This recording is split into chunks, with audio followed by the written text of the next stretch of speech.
Hello and welcome to Face Off here on France 24. With the European Commission reviewing its budget for next year, the French government has found itself in the awkward position of the student anxiously waiting for the master to grade him. This is fueling a growing sentiment of decline in Europe's second largest economy, leading some politicians on both sides of the aisle to refuse the perceived submissions to Brussels and to Berlin.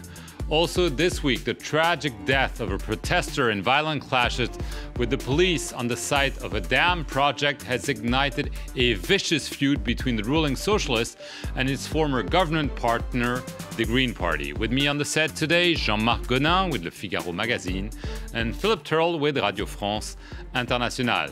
So as the EU Commission is threatening to sanction France because of its excessive budget deficit, Paris has come up with a last-minute, more optimistic prediction to woo Brussels. A last-ditch attempt for clemency by France. The country has buckled under the pressure from Brussels and Berlin just days after it vowed to stick by its 2015 budget. We hope we don't receive another letter. That's the objective, because we think we've done everything we're supposed to do. France is now offering to trim its budget deficit by 3.6 billion euros. It's a plan which won't see any tax increases or spending cuts. On Monday, the country's finance minister says he plans to raise 900 million euros by cracking down on tax fraud and scrapping a range of deductions given to companies. The remaining amount will come from lower than expected interest payments and contributions to the EU's budget.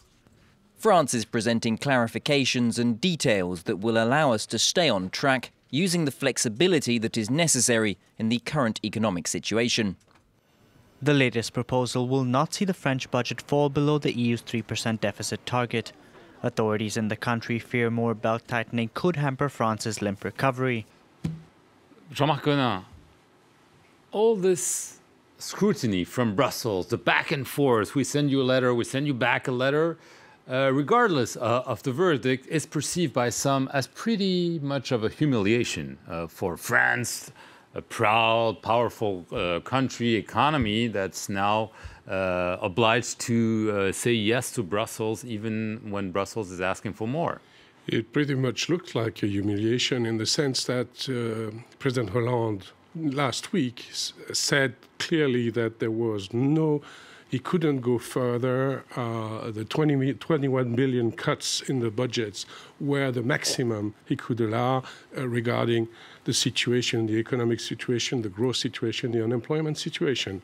And what happens? 3 days later, the finance minister goes to Brussels and agrees to new cuts. So with Houdini methods, you don't know how they will make that. They're saying it's not necessary cuts; it's additional revenues from the hunt, against tax evasion and so on. But it's not very clear where. Yes, that looks like face saving, saying we found something. Grandma had a chocolate box with some money in it. We'll put that into the budget, and that will do the trick. But this is only a trick. Fact is, there is a kind of humiliation. They had to go an extra mile to please the Commission. On the other hand, the European Commission is also in a face-saving exercise because there was a big watchdog in his back called Germany.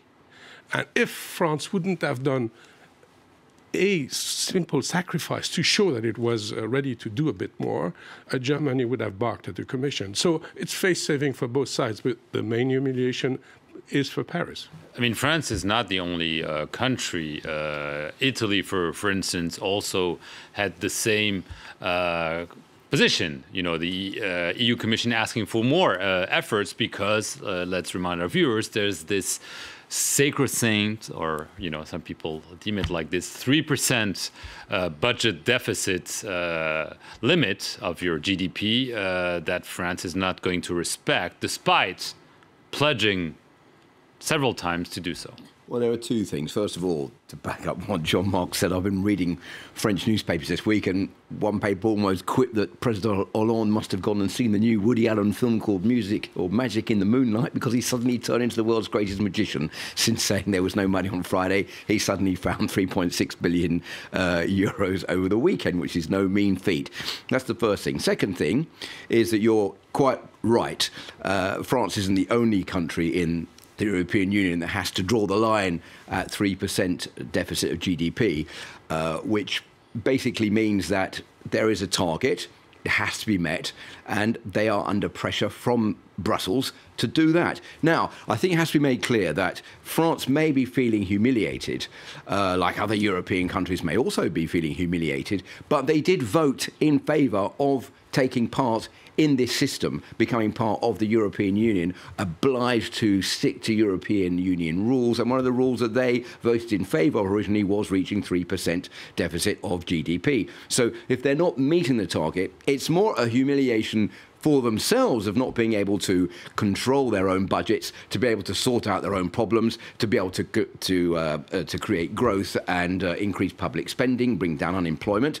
The incapacity to do this means that they're late with their budget deficit for the European Union, and the European Union has to draw the line somewhere and put pressure on France to do that, with, of course, Germany being the country behind it all, saying France has got to abide by the rules. If not, there are going to be penalties. France has made an effort, but I think this is all very vague. It's all, well, it should be enough. There should be some money through clamping down on fraud. There should be some money due to a fall in interest rate, but if there isn't, well, we'll worry about that later. Right. Very quickly, Jean-Marc, obviously the problem is a political one for François Hollande, because there's anti-European sentiment growing, the National Front basically surfing on this wave, and this will only reinforce the feelings that France doesn't control its destiny anymore. That's for sure. That's a very important point. The anti-European feeling is growing, not only through the across Europe, across Europe and across the political parties in France, even in the Socialist Party. So he has to do something. On the other hand, he will have to make those choices again and again, and I don't think he will appease that feeling with what's happening now. And also, I think you should. I think it has to be underlined that over years, there's been an anti-European feeling amongst many MPs saying, "Oh, it's all Brussels' fault. It's not our fault." And now it's falling back on them. And I think even if François Hollande takes a look across the channel to what's going on in Britain at the moment, and the fear in the government there of the rise in UKIP, the UK Independence Party, now they're being asked to pay another €2 billion back to Brussels. That's why David Cameron's refusing, because he knows that it's going to feed anti-European sentiment, which he doesn't want. Okay, second item on the menu today, a tragic incident.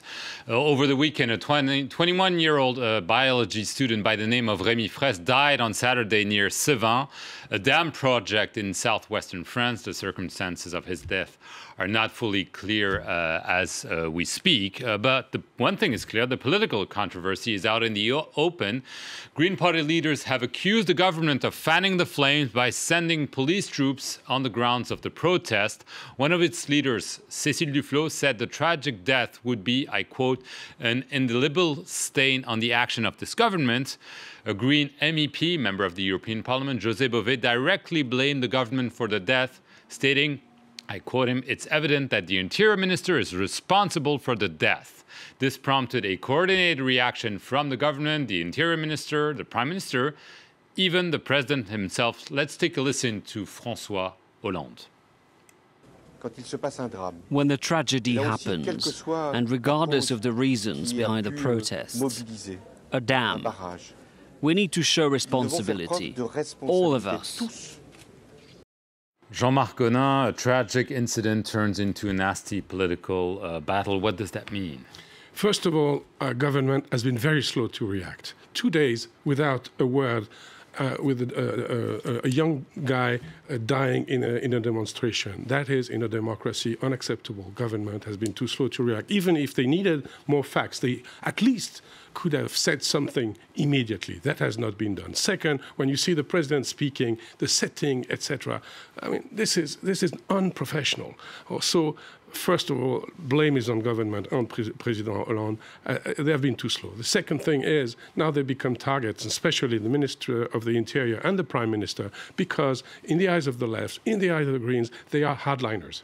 So that's the occasion to take a shot at them, because they despise their policies. They think they are rightists. They think they are washing out the principles of the left. So that's the occasion to have a new crisis inside the majority. Right. Let's not forget the Greens, as I mentioned earlier, were part of this government. Cécile Duflot was herself a minister just a few months ago. It seems, I mean, at least the violence in words is really there. I mean, accusing basically the government of being behind the death, and some politicians accusing the Green Party of pushing the protests.